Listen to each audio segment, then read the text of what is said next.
મિત્રો, આપણે બધા જાણીએ છીએ કે પૃથ્વી પર જન્મેલ કોઈ પણ વ્યક્તિ અમર નથી. તેણે એક યા બીજા દિવસે આ પૃથ્વી છોડવી જ પડશે. મિત્રો, શું તમે ક્યારેય વિચાર્યું છે કે મૃત્યુ પછી આત્માનું શું થાય છે અને મૃત્યુના 24 કલાક પછી આત્મા શા માટે ઘરે પાછી આવે છે અને કેટલા સમય સુધી ઘરમાં રહે છે?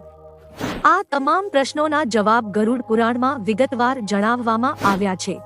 આ જ વાત આ વિડિયો આપણે જાણીશું. વિડિયો અંત સુધી જરૂર જોવો. તો ચાલો વિડિયો શરૂ કરીએ. નમસ્તે દર્શકો, ફરી એકવાર અમારી યુટ્યુબમાં આપનું સ્વાગત છે.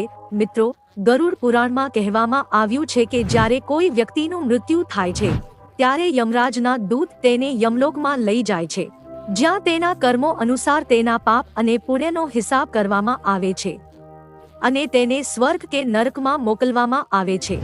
પરંતુ તેને સ્વર્ગ અથવા નરકમાં મોકલતા પહેલા યમદૂતો તેને